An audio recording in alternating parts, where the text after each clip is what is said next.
So let me share with you this experience of us last Friday. So nag-withdraw nga po kami sa ATM machine ng Land Bank kasi yun yung pinakamalapit sa amin. Then yung ATM card ko po is East-West. So hindi po siya magkaparehas. So lagi naman po kasi kami nag-withdraw doon kasi yun yung pinakamalapit sa amin. Nung nag-withdraw ako, no, sa transaction complete na siya, na-remove na yung card. Then, di ba kapag mag-disburse ng pera, yun is tutunog yung machine, di ba, na mag-disburse siya. So parang segundo lang bago tumunog, yung anak ko kasi katabi lang namin. So nagpipindot-pindot siya doon sa may ilalim ng machine kasi yun lang iaabot niya. So parang naglalaro lang siya. Hindi ko na siya nahabol pero nakita ko nagpipindot-pindot siya. Accidentally po kasi napindot niya yung shutdown button ng machine. Hindi niya naman nga alam yun. Tsaka naglalaro nga lang naman siya. So accidentally nakalocate pala doon. Hindi rin namin alam. So nag-transaction complete na. Inaantay na lang namin na tumunog yung machine para mag-disburse. So hindi po siya tumunog kasi nga nag-shutdown yung ATM machine. So pinower on po ulit namin. Pinindot po ulit namin yung button na yon. Then inantay po namin kasi matagal pala siya bago bumalik sa talagang program niya. So inantay namin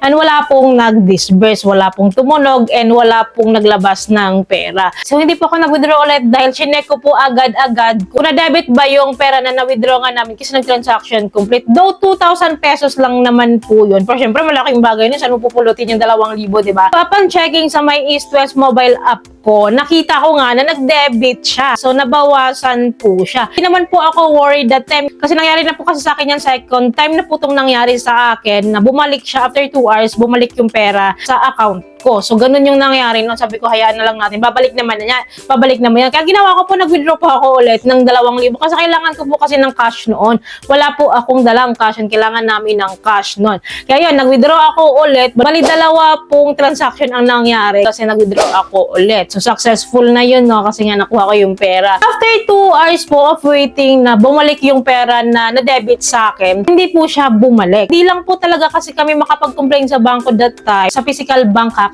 Kasi, di ba, Friday yon, di kinabukasan, Saturday, Sunday, walang banking day. So, Monday na po ako nakapagpunta sa East-West Bank, sa physical branch nila, dito malapit sa amin. Ang kinumplain ko nga po yung nangyari. Sabi ko ng teller doon na mas mabilis po sana daw yung action kapag sa mismong East-West ATM machine din kami nag-withdraw. So, ang nangyari nga kasi, diba, sa ibang ATM ka, which is Land Bank nga, parang cross-banking yung withdrawal namin. Kaya, parang kailangan pa nilang kontakin yung Land Bank para nga sa incident report na nangyari. So, sabi po ng teller sa amin, nakaprocess na daw yung complaints namin, i-forward na daw nila. Mag-wait daw po kami ng 7 banking days na namin kung pumasok and bumalik ba yung pera na na-debit sa amin. So, hindi na po kami nakapag-uptay kasi dahil 5 days na, no, 5 banking days na, no, sabi ko parang ang tagal naman ng 5 banking days. Kasi usually kasi pag nag-complaints ka, parang 2 to 3 days meron na pumasok na. Sabi ko 5 banking days na wala pa din. Kaya sabi ko, balik tayo sa bangko and i-follow up natin kung ano ba talagang ganap. Baka mayroon na silang maisagot kung ano ba talaga yung nangyari. Kung bakit siya na-debit at hindi pa rin bumalik. Nung bumalik po kami is naka-process pa din po. Sabi po ng teller sa amin is antayin lang.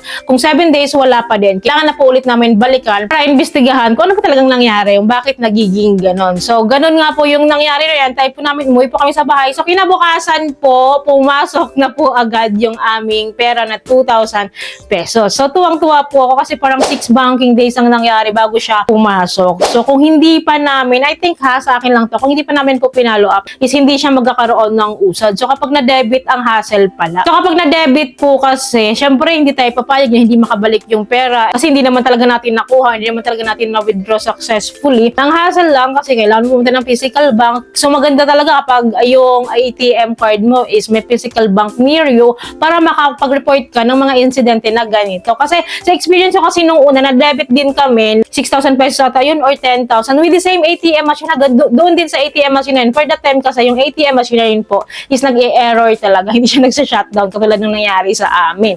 So, yun, ganun ang nangyari noon. And after 2 hours, nakuha nga namin, bumalik yung pera doon sa account ko. I was expecting at that time kasi kapag na-debit yung pera is babalik din naman talaga siya. Within 24 hours naman ang alam ko dyan. Kaya lang sa amin, ilang araw na kung hindi pa namin kinumplain, parang wala magiging mangyari. Hirap pala pag nag-withdraw ka sa mga ibang bangko tapos iba yung ATM account mo or ATM card mo, ibang bank. So, mahirap yung cross-banking. Parang parties to parties yung mangyayari kasi kapag nag-investigate sila ng incident report like that. So, unlike pag bangko mo talaga is mabilis lang. So, for those na na-debitan din ng ganito, like this sa akin nasa ganito, na na-debit, ano man ang sitwasyon nyo, is huwag kayong mag-panic or huwag kayong mag-alala. As long as may physical bank kayong mapupuntahan, is ma-actionan po talaga and ma-resolve po talaga. So, medyo hassle lang talaga kapag more than 24 hours, hindi pa bumalik yung inyong na-debit na pera. Syempre, hindi tayo papayag na hindi yun bumalik, di ba? Kaya yung mas hassle lang kasi kailangan mong i-follow up dun sa teller or kailangan mong i-follow up dun mismo sa bank kung ano ba talagang nangyari, kung kasalanan mo ba talaga or hindi na ba siya mababalik. Kasi sayang nga naman. So, gladly lang talaga is maliit na halaga lang yung na-debit sa akin this time. But, syempre, sayang pa din yun. And saan mo nga pupulutin yung ganun, di ba? Actually, tinanggap ko na rin sana na siguro hindi na yun mababalik. Kasi fault namin yun eh. Hindi naman yung fault ng bangko, hindi rin nag-error yung bangko. So, kusa lang talaga siyang nag-shutdown kasi nga, ayun nga, napindot nga ng anak ko yung boto na yun, accidentally. So, hindi naman siya intention, but yun, at least naranasan namin yung ganun. At least, kahit pa paano, alam namin na possible pala na nade-debit yung ganun and possible din na mababalik din yung pera. Hindi nga lang siya ganun kadala. Kailangan mo rin talaga siyang paghirapan and i-follow up talaga. So, yun lamang po. I hope may natutunan kayo sa video ito. I hope nakatulong tong video sa inyo. Kung nagustuhan niyo yung video, please don't forget to like, share, and subscribe. And click yung bell button for updated kayo sa mga bago ko pa pong mga videos like this. Thank you for watching this video. Bye!